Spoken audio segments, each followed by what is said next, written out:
Assalamualaikum warahmatullahi wabarakatuh. Assalatu wassalamu ala asrofil anbiya'i wal mursalin Sayyidina wa maulana Muhammadin wa ala alihi wa sahbihi ajma'in, amma ba'd. Yang pertama-tama marilah kita panjatkan puja dan puji syukur kita kehadirat Allah Subhanahu wa taala, dan tidak lupa pula kita haturkan salawat serta salam ke baginda Nabi besar yaitu Nabi Muhammad SAW, dan semoga kita semua mendapatkan syafaat beliau di hari kiamat kelak. Di sini saya akan membahas tentang i'tikaf pada 10 hari terakhir pada bulan Ramadan. Ketika bulan Ramadan sudah memasuki 10 hari ketiga atau 10 hari terakhir, Rasulullah SAW semakin bersungguh-sungguh dan tekun beribadah. Ini dilakukan supaya tidak kehilangan kesempatan emas yang masih tersisa di 10 hari terakhir. Aisyah meriwayatkan, An Aisyah qalat, kana an-nabiyyu idza dakhala al-ashru sadda mi'zarahu wa ahya lailahu wa aiqaza ahlahu. Diriwayatkan dari Aisyah radhiyallahu anha, ia berkata, apabila memasuki hari 10 terakhir bulan Ramadan, Rasulullah SAW mengencangkan pakaian bawahnya, menghidupkan malamnya dan membangunkan keluarganya. Hadis riwayat Al-Bukhari, Muslim, Abu Dawud, An-Nasai dan Ibnu Majah. I'tikaf. I'tikaf berdasarkan kamus bahasa Arab Al-Mu'jam Al-Samail merupakan bentuk masdar dari i'takafa ya'takifu i'tikaf, yang artinya tinggal atau berdiam diri di suatu tempat.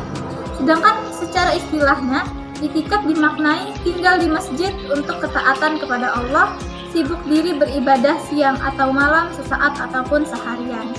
Sederhananya, i'tikaf dapat diartikan dengan aktivitas berdiam diri di masjid dalam satu tempo tertentu dengan melakukan amalan-amalan atau ibadah-ibadah tertentu untuk mengharapkan ridha Allah Subhanahu wa taala.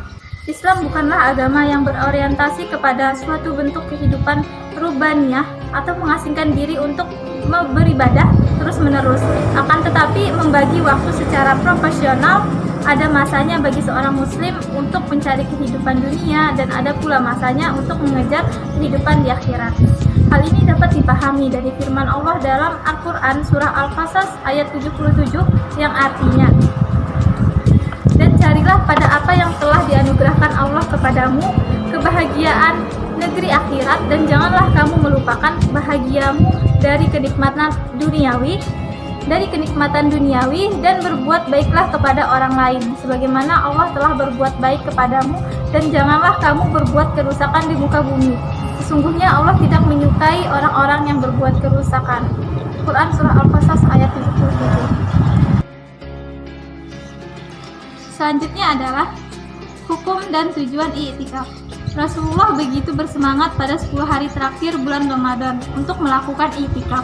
Paling tidak ada 2 hal yang mungkin menjadi faktor pendorong. Yang pertama adalah 10 hari terakhir merupakan penutup bulan Ramadan dan isyarat akan berakhirnya bulan Ramadan yang penuh berkah dan rahmat.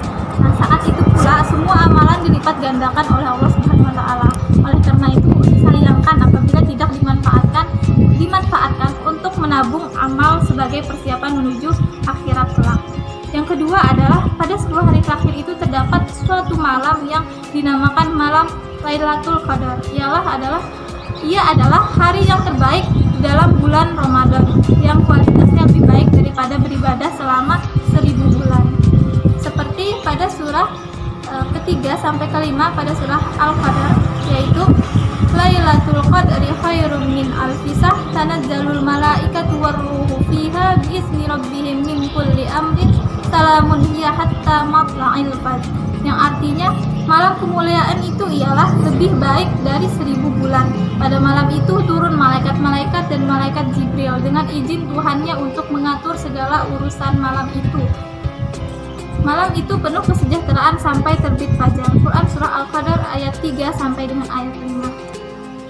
Inti dan sekaligus menjadi tujuan i'tikaf adalah berhenti sejenak dan dari kesibukan dunia dan melakukan muhasabah diri sekaligus mendekatkan diri kepada Allah, dengan harapan jika dilaksanakan pada bulan Ramadan mendapatkan Lailatul Qadar. Pada sisi lainnya, dalam rangka menahan diri dari dosa-dosa dengan berdiam diri di masjid, serta memperbanyak amalan yang mendekatkan diri kepada Allah. Hal ini sebagaimana isyarat dari hadis riwayat Ibnu Majah yang berbunyi, dari Ibnu Abbas bahwa Rasulullah SAW berkaitan dengan orang-orang yang beriktikaf, ia berdiam diri dari dosa-dosa dan dialirkan baginya kebaikan seperti orang yang melakukan semua kebaikan. Selanjutnya adalah tentunya kita harus tahu bagaimana tata cara iktikaf. Jadi yang pertama adalah persiapan tempat. Nabi Muhammad SAW memberikan contoh dengan menyiapkan sendiri tempat untuk iktikaf, atau bisa juga disiapkan oleh istrinya. Hal ini dapat dilihat dalam hadis riwayat Muslim yang berbunyi yaitu yang artinya dari Aisyah radhiyallahu anhu, ia berkata, jika Rasulullah SAW hendak iktikaf, beliau sholat subuh terlebih dahulu, lalu masuk ke tempat iktikafnya dan beliau memerintahkan untuk dibuatkan bilik kecil, maka dibuatlah. Beliau ingin iktikaf pada 10 hari terakhir Ramadan. Zainab juga meminta dibuatkan bilik kecil, maka dibuatkanlah untuknya. Ketika beliau hendak menunaikan sholat subuh, beliau bersabda, kebaikan apa yang kalian inginkan? Beliau lalu memerintahkan agar bilik-bilik itu dibongkar. Lalu beliau batalkan iktikaf di bulan Ramadan, sehingga beliau iktikaf pada 10 hari pertama di bulan Syawal. Hadis riwayat Muslim. Yang kedua adalah niat. Dalam hal ini Nabi Muhammad SAW memulai iktikafnya sesuai sholat subuh. Sedikit berbeda dengan pengalaman masyarakat umum saat ini. Biasanya mereka memulai iktikafnya tengah malam dan pulang pagi harinya. Bahkan dalam fikih cukup diniatkan jelang waktu sholat sesaat ketika memasuki masjid. Yang ketiga adalah puasa. Hal ini dikarenakan Nabi Muhammad SAW melakukan iktikafnya di bulan Ramadan, sehingga dapat dimengerti jika beliau menjalani puasa.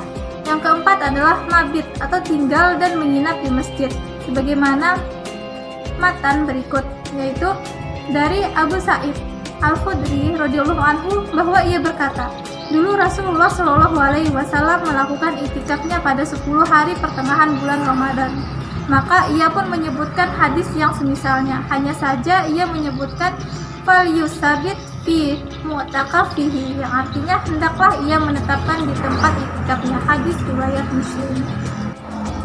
Yang kelima, tidak keluar dari masjid kecuali hajat tertentu, sebagaimana isyarat dari hadis riwayat Al-Bukhari yang berbunyi, dari Aisyah radhiyallahu anha, istri Nabi SAW berkata, sungguh Nabi Muhammad SAW pernah menjulurkan kepala beliau kepadaku ketika sedang berada di masjid. Lalu aku menyisir rambut beliau, dan beliau tidaklah ke rumah kecuali ketika ada keperluan buang hajat apabila beliau sedang beriktikaf. Hadis riwayat Al-Bukhari.